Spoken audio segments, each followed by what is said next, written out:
Well, hi, a very good afternoon to you. It's just gone midday, and this is the Midday Show. Don't panic if you're thinking, hang on a sec, my, Russ, what happened to your hair?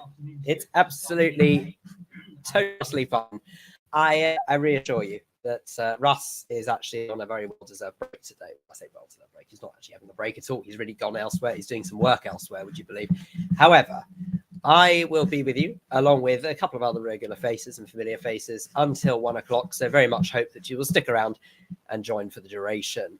Now, it does say very clearly on the bottom of the screen that's scrolling along. I didn't get this set up, so I'm really sorry. You know, this was out of my control. Russ actually managed to produce today's show, even though he wasn't necessarily here to present it. And he says very clearly, with your host, Phil the Cravat Dave. And the truth is that I thought, even by my standards, it might be a bit warm today to wear a cravat. But now I feel bad because I feel like it's something like a trade's description or something like that. So maybe what I better do is, just for the sake of not wanting to mislead anyone, better just put up and do it a second, really. It doesn't take too much, I suppose, to sort a cravat out. It might get in the way of my earphones, but, you know, let's see. There we go.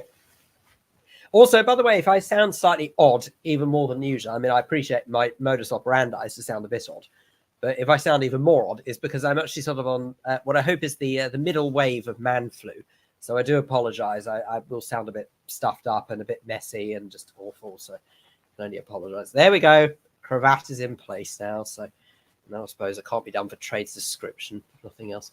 Right. There we have it. So here's what I wanted to talk to you about, by the way, because I said it was a bit warm out, and it is. And I thought, long flipping last, how long have we all been talking about the weather?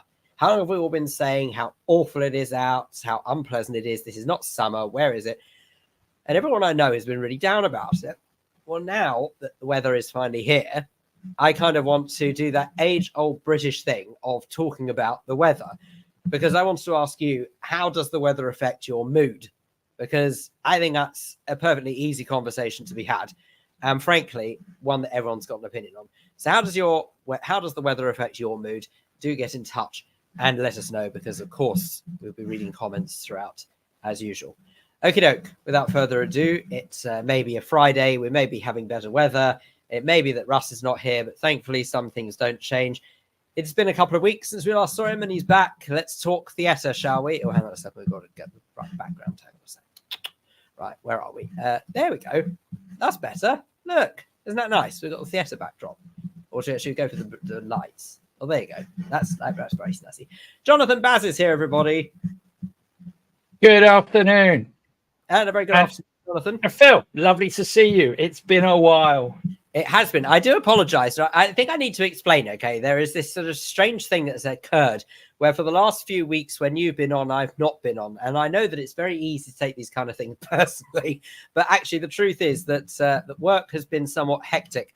And Russ has very kindly said, well, look, for the sake of the time when Jonathan is on, I don't really need you, Phil. So therefore, why don't you take this week off, focus on work, and Jonathan will keep you company. So that's what that is. But it is indeed very nice to see you. So hope all is well with you. And I have missed our theatre chat because, as you well know, I am a bit of a theatre bod. I do love it myself. I have yet to go and see Starlight Express, which has now started, and I do need to go and see it, but I will make it happen.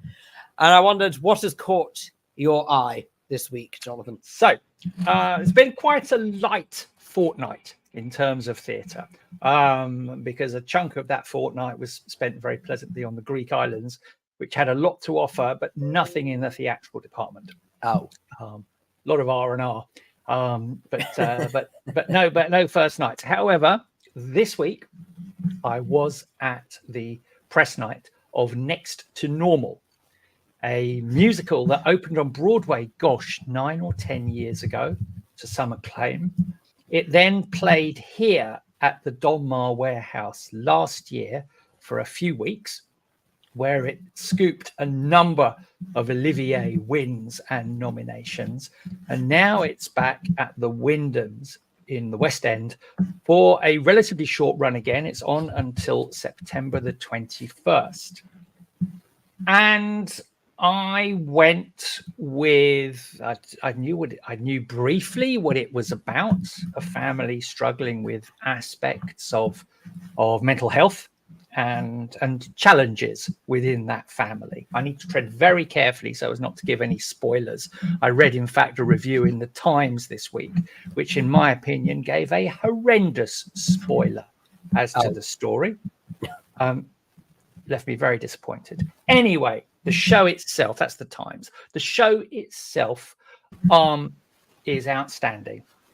Now, I have to tell you, for anyone who doesn't know Wyndham's, I actually think Wyndham's is one of the easiest theatres to get to because it is literally right next door to Leicester Square tube station.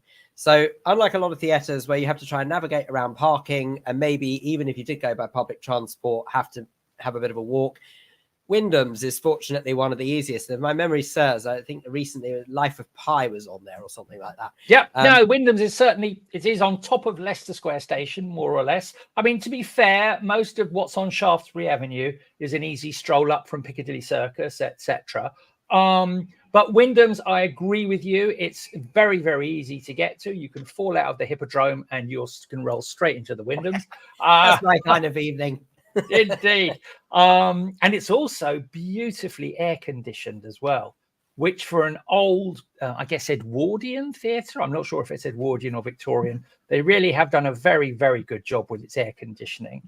But going on to the show, it is grim. It is challenging. It does have some moments occasionally of some really well observed and well nuanced humour. Casey Levy, and please excuse me if I pronounce that name correct. I think it's Casey or Cassie, an eminent Canadian musical theatre star. She, for example, started off as Elsa in Frozen on Broadway. She's got a remarkable pedigree behind her, and she plays a mother of in her early 40s. And she is dealing with bipolar due to earlier tragedy that she has experienced. Jamie Parker, another fantastic actor, plays her husband, Dan. And then a handful of young actors pick up as the kids. Eleanor Worthington Cox, who I have to say I really remember best of all for being the first Matilda many, many years ago. Jack Wolf as son Gabe, and a lovely chap, Jack Officio, as the daughter's boyfriend, Henry, with Trevor Dion Nicholas, who some may remember as the very first genie on the West End when Disney's Aladdin came to the West End. He picks up a couple of small roles as a number of doctors who are involved in sorting out or working with Cassie Levy's character, Diana. So, Jonathan, I have to tell you, based on that, okay, right? I don't know about you, but did you see Aladdin when it was in the West End? Yes. Okay. I don't know what you thought, but I personally, unfortunately, thought it was a glorified panto and a very expensive panto at that. But I have to say, if it weren't for the chap who played the genie, the whole show would have been absolutely ruined for me. But the guy who played the genie almost made it worth the money. So he's great. The same guy. He's superb. He is great. I mean, he's got two relatively small roles in this show, but he's great. The show itself, it's very much a rock musical. The music is good. The lyrics are clever. The lyrics are not lazy. The sound is well balanced. The music, there's a 6-piece band just above the stage, led by Nick Barstow. Music is gorgeous. The show is harrowing. So believe me, it's not a pleasant night in the theatre in that respect, but the entertainment that it delivers, as far as making you think, as far as taking you to some difficult places, if you've got the strength to go there. Because if you are someone, I know that you said you don't want to give too much away, but are you allowed to say why it's harrowing? It's dealing with loss. Okay. It's dealing with aspects of grief and how that impacts on people, and how a family finds their way through a particular set of sad circumstances. I'm really trying to be generic, so excuse me for that. And it's not an easy night in the theatre, but the quality of the structure of the show, I found the story to be very credible. I found the dialogue to be well crafted and the lyrics to be well crafted, and the acting. I can understand why it won so many Olivier nominations. The acting is sensational. Now, I have to tell you, as I started this show off, I did explain that I have got a bit of man flu at the moment. So I need you to pick up the baton just while I clear the pipes, and I will be back with you in just a tick. Sure. Well, while Phil is clearing the pipes, this gives me a chance to say that whilst I haven't got a huge number of shows to talk about, and in 2 weeks' time, I will in fact be headed to points west and will be on the other side of the Atlantic. On my return, there will be a huge raft of shows discussing, mostly in the musical theatre department, because tonight, Phil, you can be green with envy. I'm off to the Troubadour in Wembley Park to see Starlight Express. Oh dear. Well, I will be green with envy. I've not seen it yet, but it's supposed to be fantastic. So that is, I did in fact, I reacquainted myself while I was sat by the swimming pool in Greece last week. I reacquainted myself with the soundtrack, albeit the show from 1982 or 84. I was going to say, was it the first incarnation in the early 80s, or was it before it had It was the first before it had a second incarnation of the first incarnation. I believe this has had some major character. Really. What they did was they've twisted the original 80s track, which I thought, sorry, that was the cat walking past. They twisted the original 80s track, which I don't get me wrong, the soundtrack I thought was really good. And then they sort of, I don't know, it was almost like they thought, oh no, draft 1 wasn't quite right. We've tweaked this a bit. So I don't know how it compares to draft 2, but I look forward to it all the same. And now, and now we're at draft 3, because I gather they've realigned some of the characters in this version. So I've only heard this. My mind is open. My signs are vital.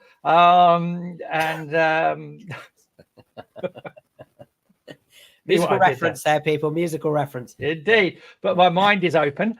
I'm looking forward to it. I love the tunes that Lloyd Webber created, and some of Richard's. I mean, Richard Stilgoe, gosh, if only he'd written more musicals, because the wit in some of those songs that he wrote is genius, absolute genius. So I'm going with high hopes to Wembley Park tonight.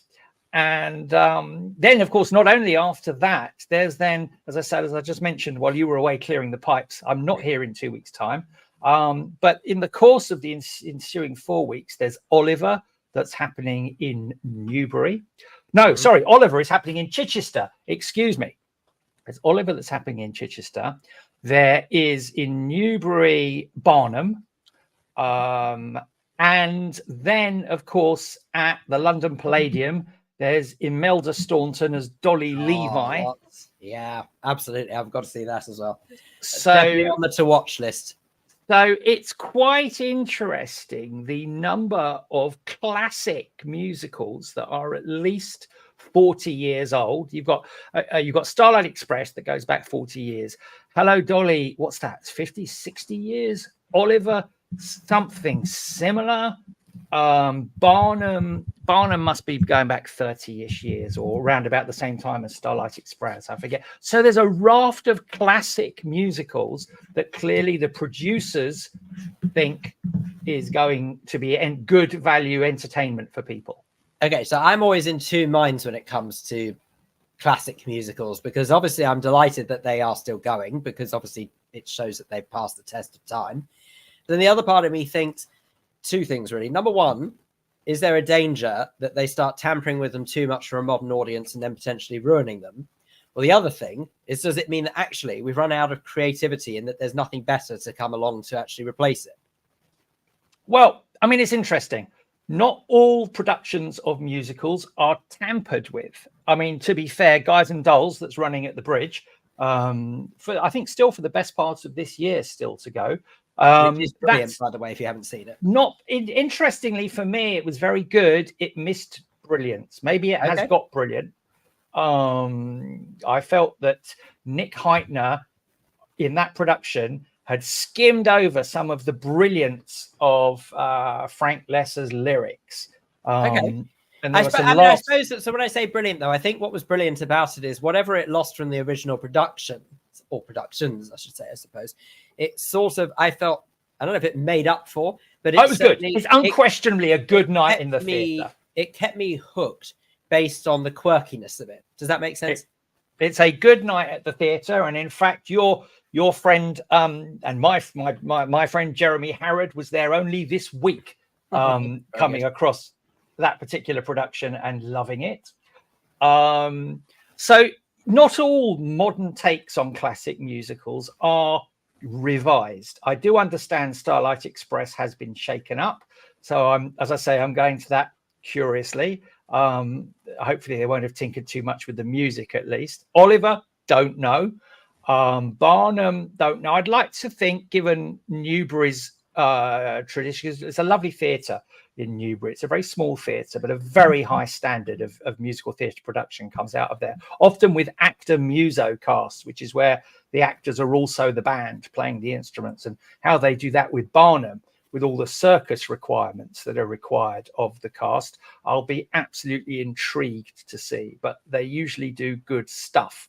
And Oliver at Chichester, again, let's see what they're up to with that. I'm quite pleased that Cameron McIntosh is getting involved in the production of the Oliver show, and oh my gosh, choreographer whose name has disgracefully has completely escaped my mind, and it will come back to me. Matthew Bourne is choreographing Oliver again, having done it years ago.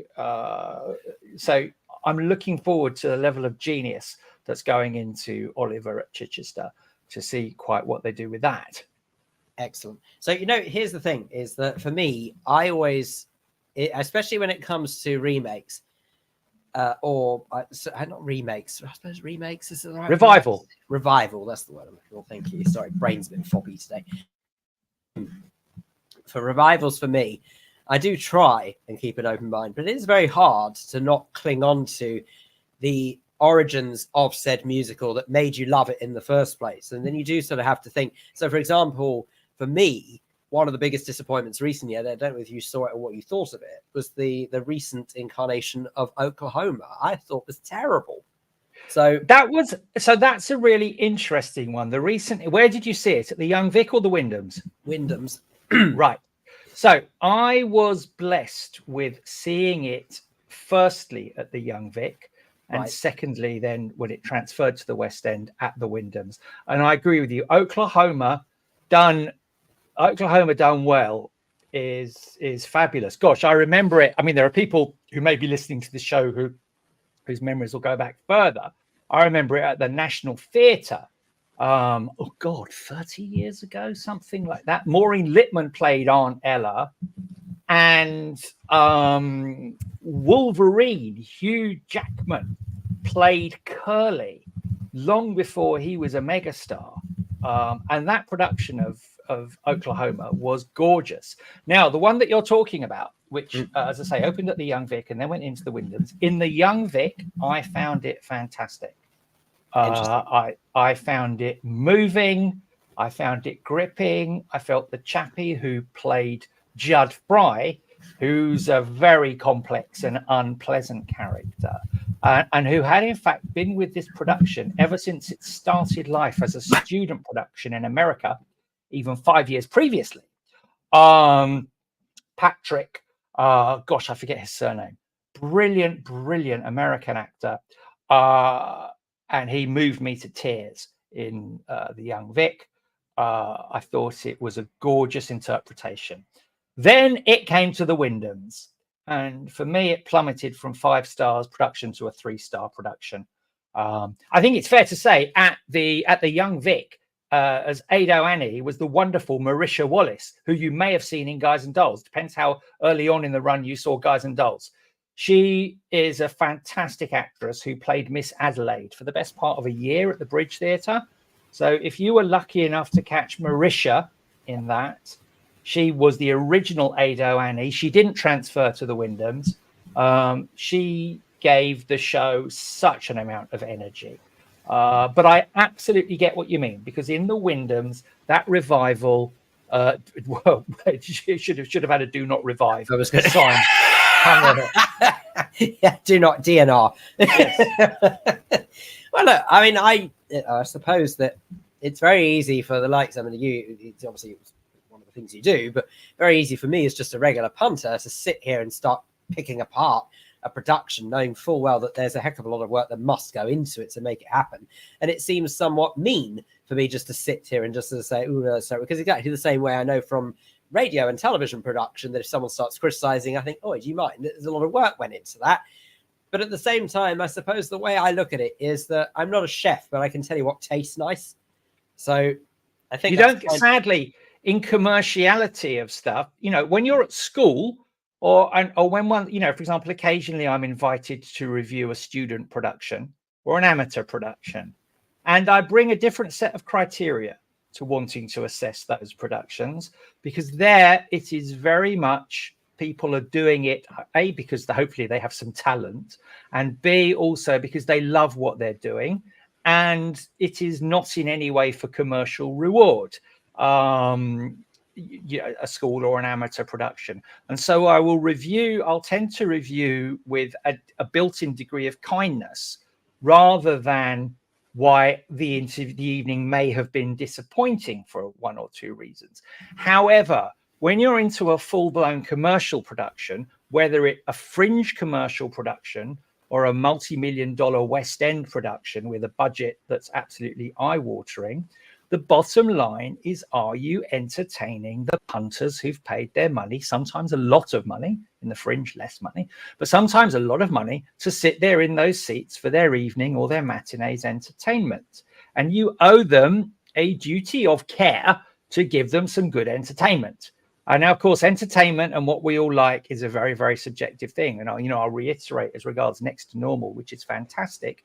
For heaven's sake, please don't go and see it if you're a vulnerable person likely to be triggered by emotional trauma and upset, because you may come out of that show destroyed. On that front, what sort of level are we talking about here? Because there are some people who found Blood Brothers very sad, but are we talking that level? Or no, it's worse. It's worse than Blood Brothers. Oh, wow. Blood Brothers is a gorgeously tragic story.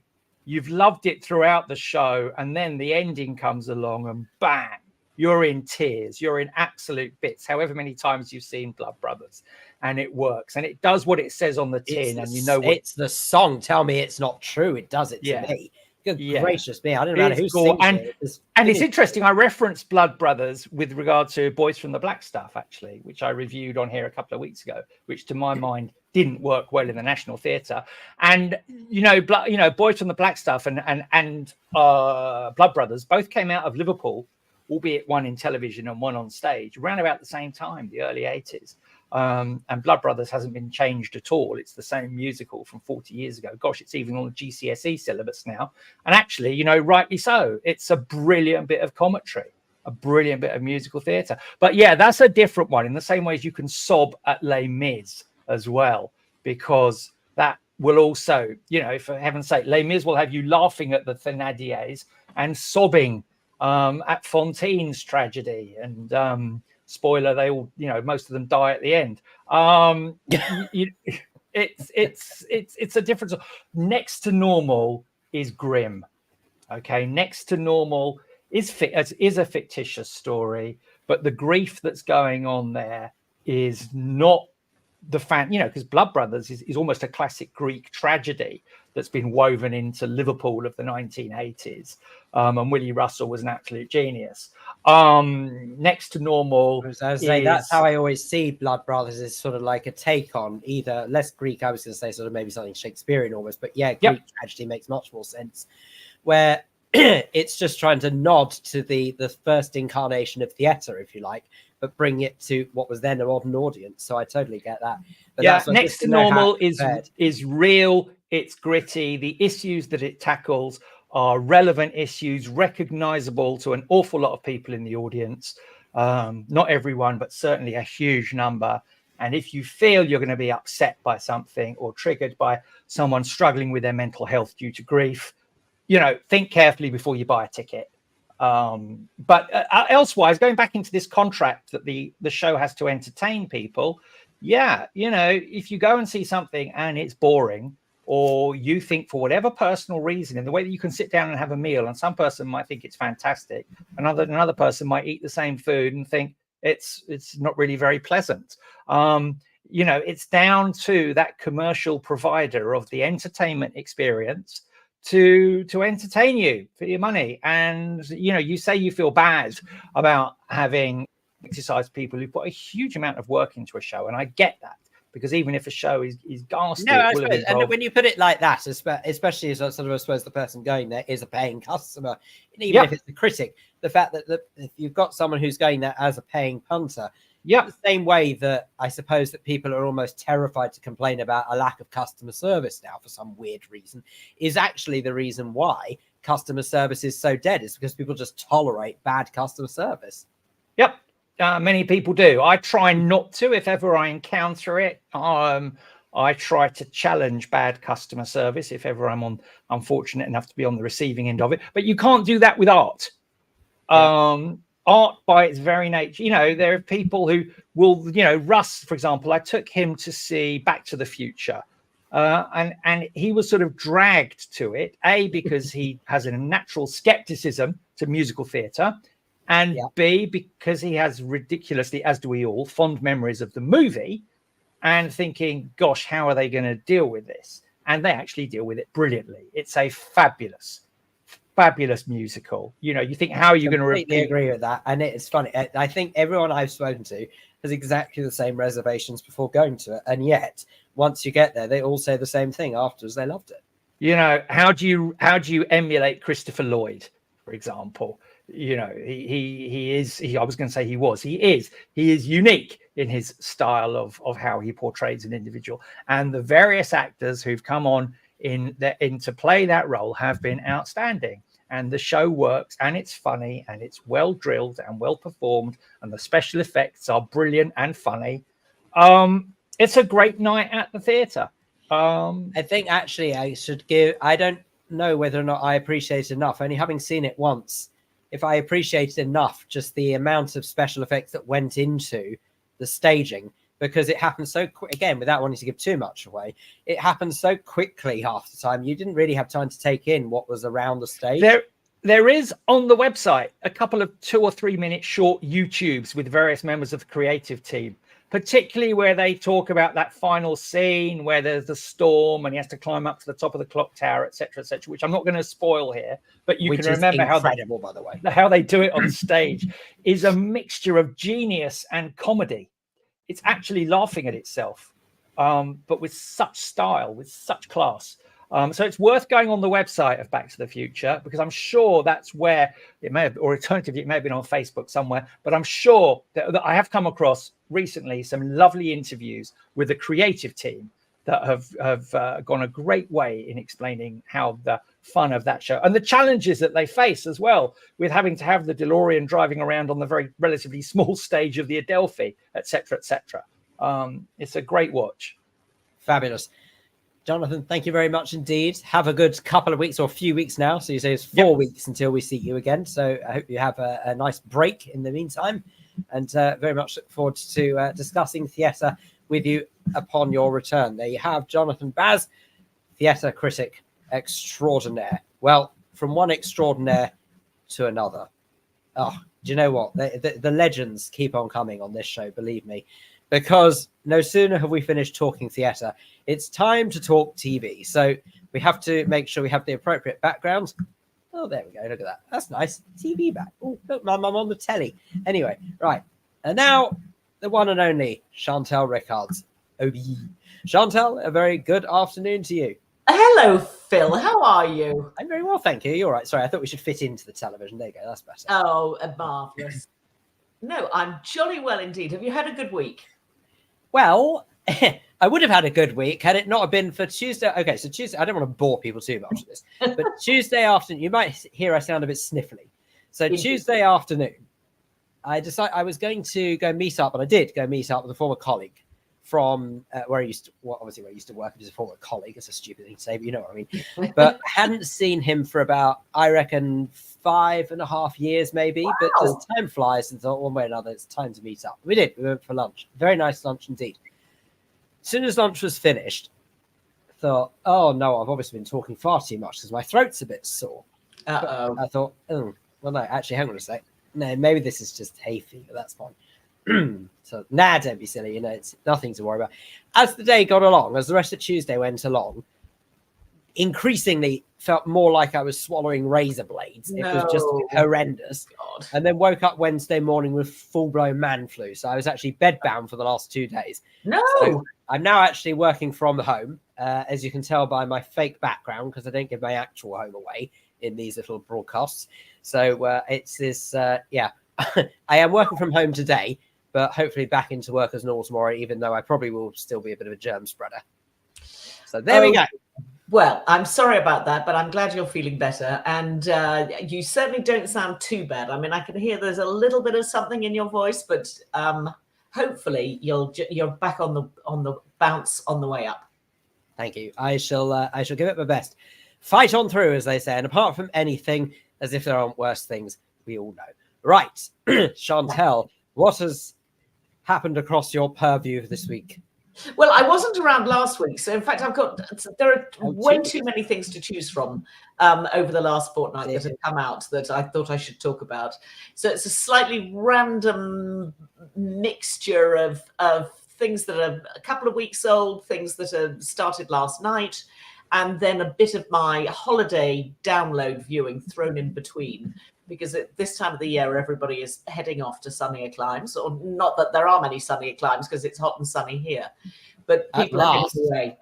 So I downloaded a few things to take with me because it's always nice to have a few backups on the iPad so that you can watch a few things on the plane, if nothing else. So the first thing I wanted to talk about, only because, my background is television, so I'm always obsessed with... Is it? Yes. That's funny. Our background today is television as well. Yeah, well, there you are then. But it's, like in Hollywood loves making films about Hollywood stuff. And ITV. And actually, sometimes they are the best, might I say. And sometimes they are the best because, they are insiders and they know how this stuff works. And sometimes they manage to pull it off incredibly well. But ITV brought out a brand new series last night. It's only a 4-parter, but with Hugh Bonneville. And it's called Douglas is Cancelled.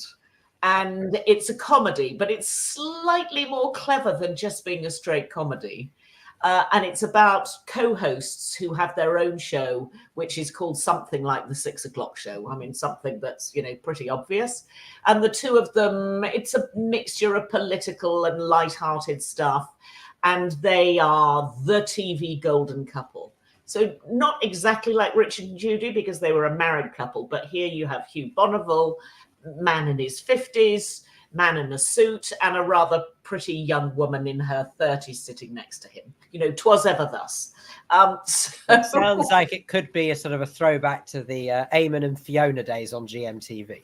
Actually, a bit like that, because I was thinking earlier on now, who were the couple who these guys have sort of emulated? And I was thinking back, and it wasn't the original 6 o'clock show, which actually was on ITV in the London area just on a Friday night. So it wasn't quite that, because 6 o'clock is a weird time of day to be doing a bit of news and a bit of lighthearted stuff. Anyway, let's not overthink that because it's basically irrelevant.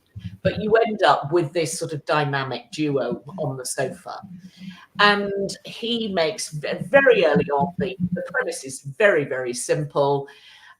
He opens up his Twitter feed and realizes that somebody's gone on Twitter and has accused him of telling a sexist joke at a family wedding 2 days earlier. So it wasn't in the public domain. It wasn't in a speech. He just happened to say it and somebody overheard it. Now, the interesting thing is they never tell you. Hold that thought. Keep it. Yeah. But as I was saying, the interesting thing is you never find out what the joke is. It's sort of slightly infuriating because I wanted to know what this sexist comment was. And I wanted to know whether I felt whether it was sexist or not. Anyway, that is slightly irrelevant because basically it then becomes a very devious play between the two co-hosts, as it were.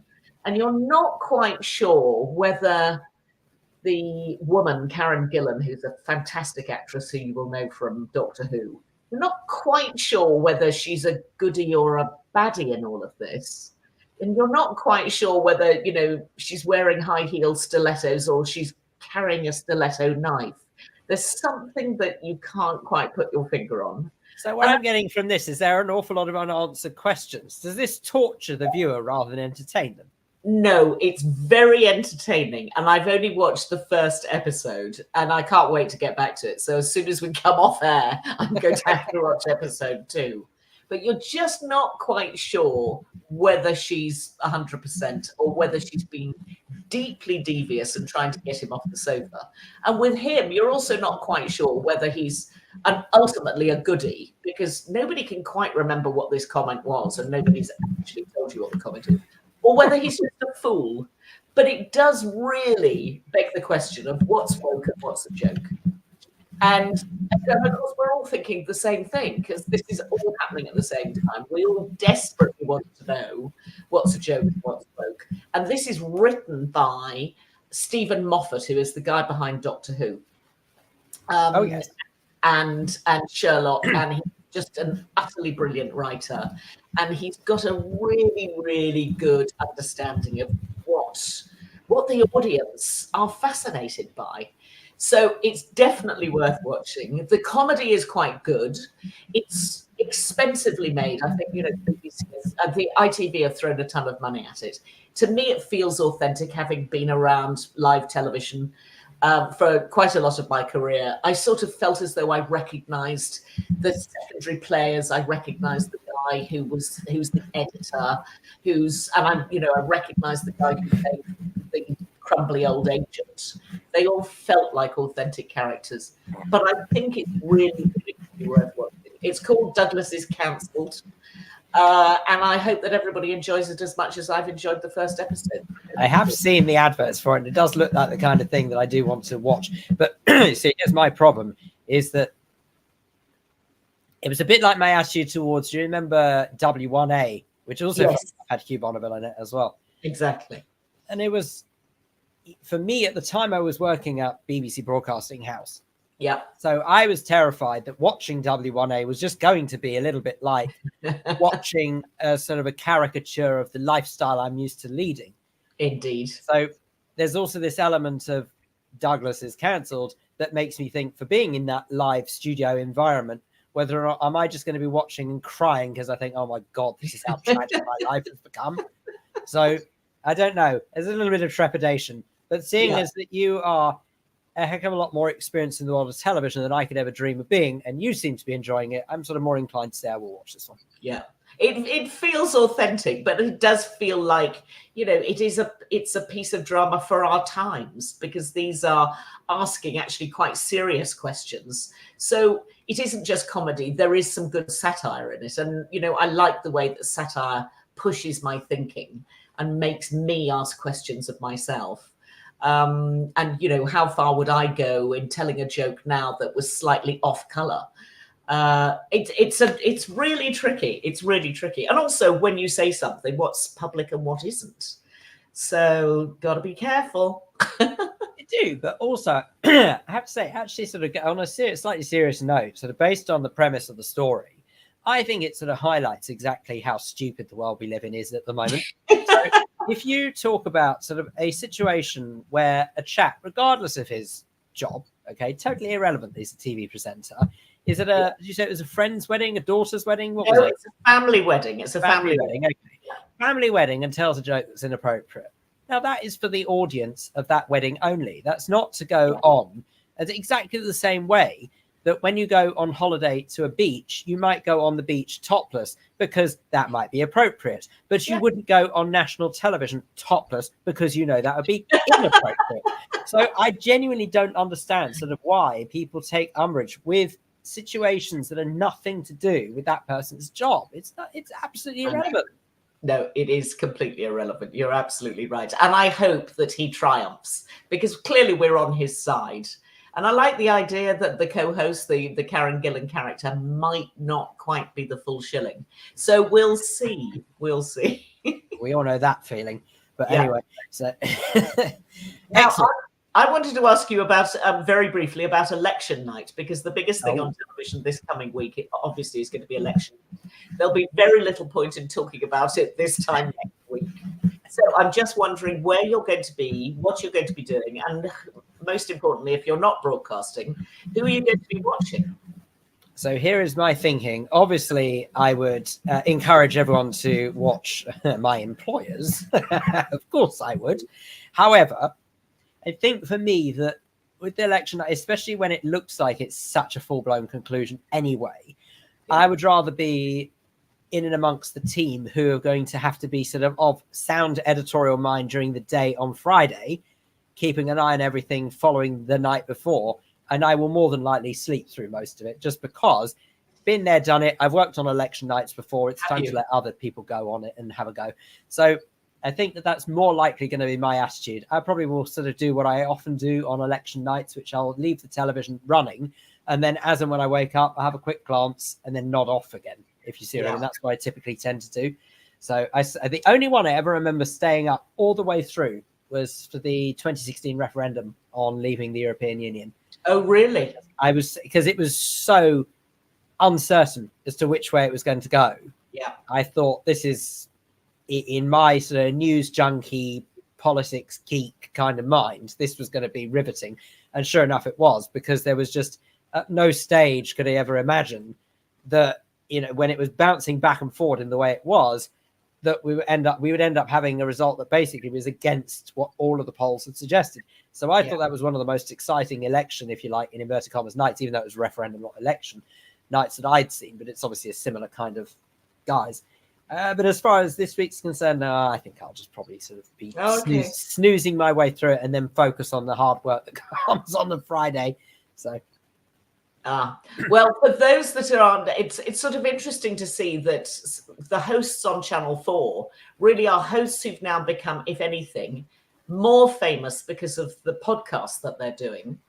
And they're now being experts on election night. So for those who know either the podcast, The News Agents, or The Rest is Politics, with Alistair Campbell, Rory Stewart, Emily Maitlis, and John Sopel. They're now, three of those people are now part of the main team on Channel 4, which I thought was really rather interesting, is that they're taking people out of the podcast world who clearly were known before, but have become much more well-known in the last 18 months as they started their podcasts, and then transferring them to television.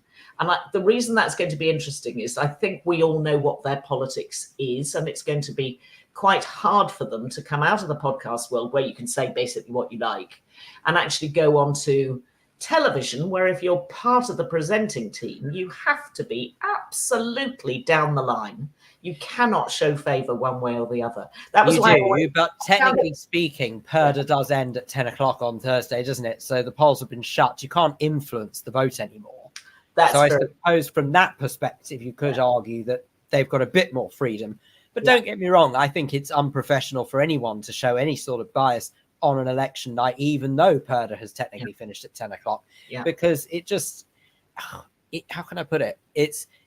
You want to be able to appreciate that a broadcaster realizes there will be some people watching who will be very disappointed. And how could you possibly expect them to stay tuned if you think that to add insult to injury, you're going to get, I'm not saying this is the case, by the way, with the news agents who are going to be hosting on Channel 4, but I'm just saying that you don't really want to be in a situation where you're watching a program where you feel as though that on top of you losing your sort of vote, if you like, that you've just got a broadcaster who's poking jibes at you as well for having lost. So, I mean, I used to find it very frustrating in America on things like election nights where I had to watch two channels because I try to get a balanced view. And of course, there isn't really such a thing as a balanced view in news in the US. You're either watching CNN or MSNBC, or you're watching Fox. And there's nothing that's really giving you a broad. I wonder which one Fox is championing. Anyway, we will have. I've got to be nice to Fox, of course. They are a sister brand, technically. So they are. And we'll have another chat about that in November when we can talk about the American election and how that's going to be covered. Anyway, so just on the sort of political theme, I watched a really good documentary. Bizarrely, it's 6 half-hours, and you don't normally get documentaries in 6 half-hours. Not that that makes any difference, because I absolutely rattled through it. It's on the BBC, and it's called On Thin Ice. And it's a sort of We've all been there. Yeah, indeed. It's an eco-thriller, if you like. It's basically Putin versus Greenpeace. And in 2013, 30 people, I don't even remember this happening, but 30 people on behalf of Greenpeace members, went to the Arctic Circle to try and stop oil drilling on the first Gazprom platform in the Arctic. Now, the reason that we are drilling in the Arctic for the first time is that waters are now warm enough so that the Arctic can be exploited. And so this was the very first platform. And in fact, Gazprom is mainly owned by the Russian government that had been erected. And so these 30 people who were from all over the world jump on one of their big Greenpeace boats, head off to the Arctic, basically to stop them drilling. But by doing that, all they had to do was hang themselves off the edge of the platform, because if you've got intruders on a platform, you have to stop drilling. So they weren't trying to blow the thing up or, be any more disruptive than that. But they were sent there basically to stop the whole thing. And it's a disaster every which way you look at it. For those that will remember the history, 30 people get arrested by the Russians. And it moves on from there. And then it becomes it's fantastically well made as a documentary, but in the style of a thriller. And you find out that they've managed to smuggle out their little SD cards of footage of the Russians jumping onto the Greenpeace boat that had been hidden in shoes. And then you get these lawyers who are part of all the subterfuge were given to these Greenpeace people who are locked up in a Russian jail. It's really worth watching. It was a story I didn't know. It absolutely fascinated me. And it's on the BBC at the moment. It's 6 half-hours, but it's called On Thin Ice, Putin and Greenpeace, or Putin versus Greenpeace. But it's worth watching. Excellent. Thank you very much. That is, and sorry, where did you say that was? Sorry, which platform? BBC. Yeah. Marvelous. Now, I have to tell you that, excuse me, I'll try and tell you. I say I have to tell you. It depends, obviously, whether or not my voice is going to hold out, but I'll give it a damn good try. But I have to tell you that sort of, obviously, the last couple of days has given me the chance to catch a little bit of television whilst I've been lying in my sick bed and trying to recover. And in and amongst, it's very strange, actually, because when you're not completely with it, it's amazing how you don't really take in what on earth you've been watching. I don't even think I can list half of what I was watching. The one thing that is probably not the most appropriate thing to watch when you're sick, but all the same, I thought it was a fascinating watch. And it is actually something I have seen before, but it wasn't for a long time. It's a documentary that's on Netflix called Endgame. And what the idea of Endgame, it is from a few years ago now. But the idea of Endgame is to try and skew our perspective on end of life and how we deal with it and what we say about it. Yeah. And it features, I think, about 6 or 7 patients who are all receiving palliative care. And by the end of the documentary, you know that they're all no longer with us. And what it does is it actually just sort of basically tries to, I suppose, introduce people who maybe have been lucky enough not to have witnessed end-of-life care for a loved one, what it actually looks like. Basically just trying, I suppose, to break that taboo and break the unknown of it. And I have to say, it's amazingly done. And you do, definitely, it tugs at the heartstrings. I mean, how could it not? But I just thought that sort of how brave to actually sort of tackle a subject that, let's be honest, most people wouldn't touch the barge pole. And apart from anything, if you think about it, who would look at creating a documentary and saying, I know this is going to make a great discussion. This will make a great, this will be a ratings winner. But I would actually sort of say hats off to those who actually did do it, because it really does sort of make you think, that's interesting. Is that what we've been worried about, kind of thing? Is it a British documentary series, out of interest, or is it American? I believe it's American. Okay. I could be totally wrong.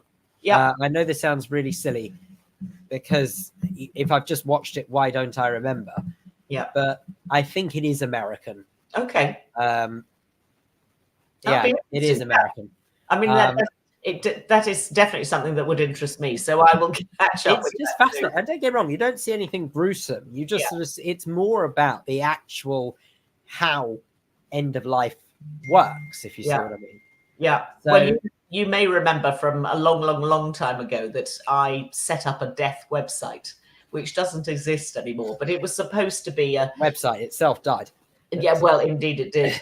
It lasted for about 10 years, but it was supposed to be a place where you could go to get information about how to either prepare for the end of your life, or if you were a loved one left behind, what were the things, the processes that you had to go through, or how to talk to people about it. It was basically supposed to be a platform where there was just a lot of information provision, if you like, to help people through that difficult time, whether you were the person whose life was ending or whether you were the person who was left behind. Anyway, there we are. So it's a funny thing, really, if you think about it. Unfortunately, and I'm pleased that we're having this conversation, because I know that sort of, especially for someone like Russ, who has experienced more than his share of this sort of nonsense, and it obviously understandably upsets him a lot. I can't help but think that sort of it is so important to be able to realize that ultimately, unfortunately, you know, a wise person once said to me, death is part of life, and you just got to graciously accept it. But the truth is just the last bit. Now, unfortunately, burying our heads in the sand is not going to make it go away. So that's why I just thought it was really interesting to sort of see from a different perspective, and also the perspective of people who it's basically part of their everyday life. Do you know what I mean? It's sort of because these are medics, they're people who work in hospices, and of course they're so used to being seen. They're so used to seeing that sort of situation. That I almost look at these people as some sort of heroes, just because obviously it's if they didn't do it, who would? I listened to a very interesting radio broadcast this week from about 2 weeks ago. It was on Radio 2, BBC Radio 2, with the DJ Johnny Walker, who is dying. And he talks about his impending death with his wife, particularly. And it's a 1 hour special that they put together. I mean, he's still broadcasting the sound of the 70s on a Sunday afternoon, I think, but he clearly doesn't know how long that's going to go on for. And he has got a terminal illness. And it was done beautifully. It wasn't mawkish. It felt life enhancing as opposed to life depleting. So if anybody knows Johnny Walker and is interested in his life, and you know, there are wistful bits how he looks back on his life, but looks forward too, because he believes in karma. He believes that he's going to a better place. Anyway, it was a fascinating 1 hour on Radio 2 and worth listening to. Excellent stuff. What else have we happened across? I feel like we're getting through a lot today, actually, because Russ and I are clowning around. So, you know, we're actually here to talk television. Well, the thing, I was away last week. I was in Mallorca, experiencing pretty filthy weather over there for. Oh dear, was poor Russ on his own last week, because I wasn't here either. Oh dear. He was actually. Flew solo for an hour. No wonder he's taking a lie down today. Exactly. No, I was actually on flying solo, just waving the white flag back in a jiffy. I was literally sitting on the tarmac for with about a 90-minute delay at Palma Airport on Friday afternoon, so I couldn't quite make it. But one of the things that I had downloaded onto my iPad to take with me was the third series of the Norwegian crime drama called Wisting. And the third series is as good as season 1 and season 2. It's the most expensive Norwegian program ever made. So they've thrown a lot of money at the script. They've thrown a lot of money at the actors and also the look of the thing. And it's a really, really good series. Very, very, very good actors that we simply don't know because we don't have much Norwegian drama in this country. But Wisting is excellent. And it's only a 4-parter, so it's sort of perfect to download on the iPad. to take. It's nice and easy to watch on the plane when you can cope with subtitles. Sometimes if I'm sitting on my sofa at home and I see subtitles, I'm asleep within about 5 minutes. But if you're sitting on an I think I've said this before. So here's my problem with subtitles is that I feel as though that sort of if I want to read a book, I'll read a book. I don't want to read the television. So no, but I know that I'm the one who misses out because of it, because I know there are some very good dramas out there, and you just have to read the subtitles. And I'm my own worst enemy because I don't like it when audio is dubbed. That plays in my mindset. I don't like that at all. Yeah. So the subtitles have got to be better. But then I feel as though whilst I'm reading the subtitles, I'm missing anything on the screen because I'm reading the subtitles instead. And sometimes the subtitles, you can tell that they haven't been translated by somebody whose English is perfect. And I find that really irritating. I think if you're going to go to the bother of translating something, don't just do it by AI and hope for the best, because there's so much nuance in translation. But Wisting is worth it. Honestly, it's a really nice series. I've really enjoyed all 3 series. They're all sitting on the BBC iPlayer, but they're perfect to download for holiday escape. Perfect stuff. And it's been then. So how long is your flight? So you're going to? Would you say you're going to Mallorca? Did you say? No, I was in Mallorca last week, which was why I couldn't do the show. Now next week, or a week on Tuesday, I'm off to the United States. So, I see. Okay, so you probably have anything between 8 and 11 hours to watch a bit of TV. Perfect. So I shall be downloading a whole load more to take with me. But no, another thing that I saw a couple of weeks ago that everybody was talking about at the time, if it's your sort of thing, it's a true crime. Channel 4 have been promoting it up the wazoo and back again. And it's called The Fall Skydive Murder Plot. And in a nutshell, it is the story of a woman who fell from 4,000 feet on a parachute jump because her husband had been playing around with the lines of her parachute. But she survived. She survived. Wow. So you get the whole story. The way it's edited is so confusing and so irritating, but the actual story is fascinating. So you've got the original detectives. They are watching in the program. They are watching the reconstructions because a lot of it is a reconstruction. There was no actual footage of her skydive. So you've got the detectives in a television studio watching the reconstructions of something that happened for real. And then, in fact, at the end of episode 1, and you're thinking, why am I not talking to the protagonist here? You know, is she so unwell that she can't speak anymore or whatever it is? But actually, right at the end of the first episode, you see that she is going to be part of the series too. It's a 3-part series, 3 1 hours. It's on Channel 4 again, perfect thing to download if that's your sort of thing, but probably not for the plane. Don't think you want to think about people falling out of the sky when you're at 30,000 feet. I was going to say, and is that really the kind of thing you want to be watching when you're flying? Not on the plane, no. Sit on the sofa and watch this one. Not to mention, if you happen to be partial to skydiving, which let me be very clear, I am not. It wouldn't do if you paid me. Well, except for the fact that she did survive a fall from 4,000 feet, and she's perfectly well and healthy. Well, I suppose there are small mercies to cling on to.